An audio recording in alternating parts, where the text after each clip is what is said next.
ये है नंबर दूसरा।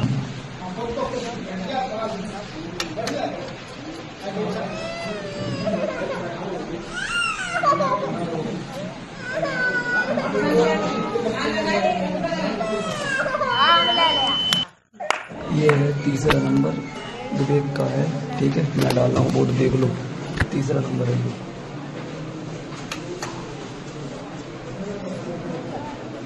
तीसरा तीसरा तीसरा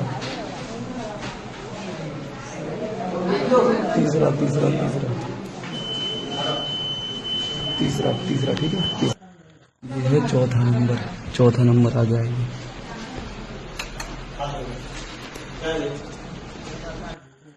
पांचवा वोट है ये, पांचवा देख लो, पांचवा है, पांचवा।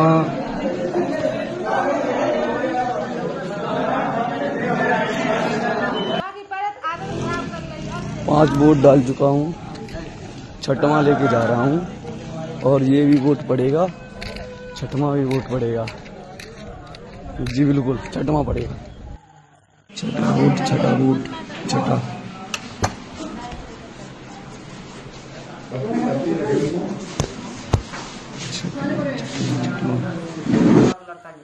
सातवां वोट, सातवां, सातवां।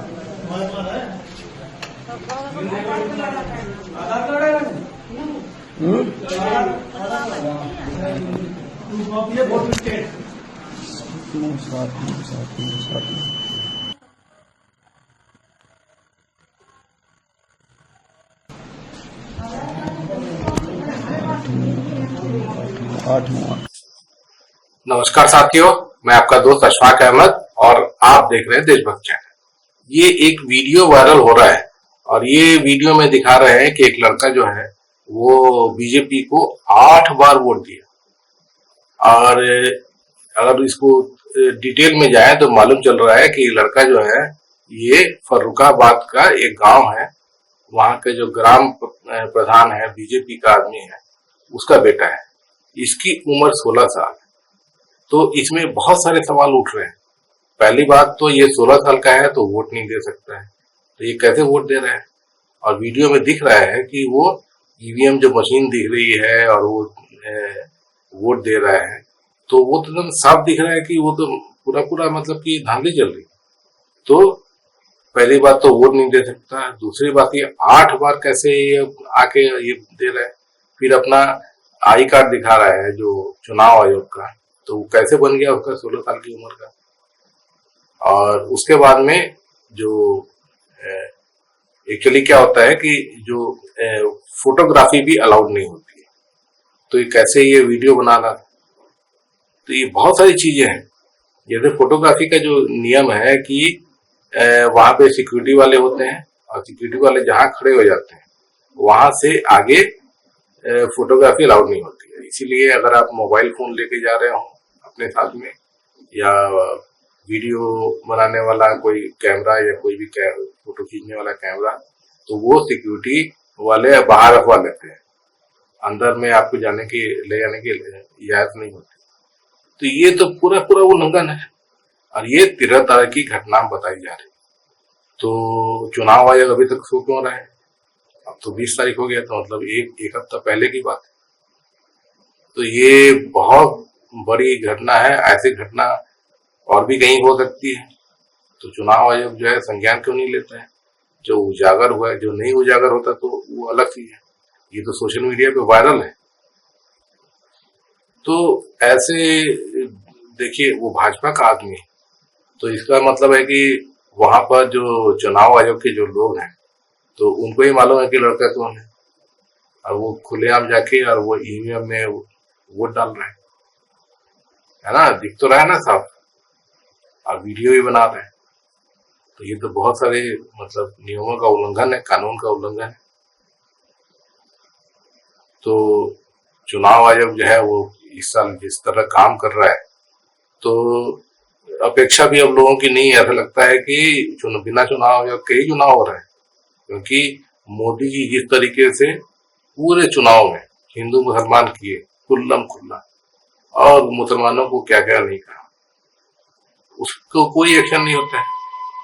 और विपक्षियों पे एक्शन होता है, कुछ भी वो थोड़ा सा भी इधर उधर कुछ होता है तो उनको फट से ये हो जाता है। यहाँ पर तो मोदी जी खुद कर रहे हैं उल्लंघन, और दूसरे भाजपा के नेता कर ही रहे। और जो लेवल प्लेइंग फील्ड जो बोलते हैं, तो वो चीज चुनाव आयोग को इंश्योर करना चाहिए, तो वो बिल्कुल नहीं है। तो जो ये हर जगह जो दिखता है कि इस तरीके से उनको फेवर कर रही है चुनाव आयोग भाजपा को, है ना, ये दिख रहा था। और अगर आप एक्शन नहीं लेते हैं तो आप फिर क्यों आप वहां बैठे हुए गद्दी पर, आपको अधिकार नहीं।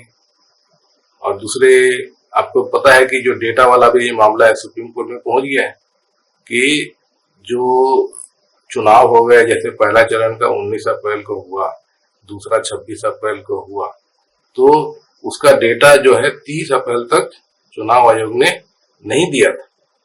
और जबकि डेटा जो होता है एक दिन में तो दे देना चाहिए, एक दिन में तो फाइनल हो जाता है, तो इतने दिन तक क्यों नहीं दिया। और उसके बाद में तीसरे चौथे मतदान जो हुआ है उसका भी डेटा नहीं देते हैं चुनाव आयोग। और पहली बात तो ये हो गया। दूसरी बात ये हो गया कि परसेंटेज में क्यों दे रहे हैं, आप एब्सोल्यूट नंबर क्यों नहीं दे रहे हैं। जो फॉर्म 17C होता है तो उसमें कितने लोगों ने मतदान किया उसका डेटा अवेलेबल होता है। और चुनाव आयोग सुप्रीम कोर्ट में बोलता है कि उसमें टाइम लगता है। कितना टाइम लगेगा भाई, वो एक मतदान केंद्र का डेटा जो है आपके पास में फॉर्म 17C है, तो एक संसद क्षेत्र में समझ लिए 20 अगर मान लेते हैं चुनाव केंद्र है, तो कितना टाइम लगेगा, 1 घंटे में हो जाएगा। तो इस तरीके से जितने भी क्षेत्र हैं, जैसे मतदान जितने हो गए हैं, अभी 300 से ज्यादा जगह मतदान हो चुका है, तो एक दिन में मिल जाना चाहिए पूरा डेटा। चुनाव आयोग सुप्रीम कोर्ट बोलता है बहुत टाइम लगता है। क्या टाइम लगता है, एक आदमी बैठ कर सब पूरा एक दिन में बना देगा। तो ये जो है कुछ ना कुछ तो धांधली हो रही है। अब कुछ प्रशांत भूषण जैसे सुप्रीम कोर्ट के लॉयर है, वो बोलते हैं कि तो ईवीएम बदली हो रही है, जो 6% डेटा बढ़ा दिए, क्योंकि जो जब डेटा आया था, अब जैसे पहला चरण करीब 60% मतदान का डेटा आया था, है ना। अब बाद में 11-12 दिन बाद बोलते हैं कि 6% बढ़ गए, 66% हो गया। दूसरे चरण का भी ऐसी करीब 60% वोट पड़ा, और इतने दिन बाद 66% से ज्यादा वोट पड़ गया। तो ये कैसे हो रहा है, क्या जादू। सुप्रीम कोर्ट इसके पीछे लग गया है, और ये जो धांधली हो रही है और जिस तरीके से चुनाव चल रहे हैं, तो इस पे सुप्रीम कोर्ट एक्शन जरूर लेगा। और क्योंकि चंद्रचूड़ साहब सुनवाई कर रहे हैं, तो देखिए चुनाव जो है उसमें या तो रद्द कर देना चाहिए, जितना धांधली चल रही है, फिर से चुनाव करवाया जाए। अब जैसे चुनाव आयोग जहां पे भी धांधली का रिपोर्ट आता है वहां पे चुनाव फिर से करवाता है। अभी भी जो हो रहा है, तो इसमें 1-2-3 जगह में ऐसी खबर आई और वहां पे चुनाव फिर से होंगे।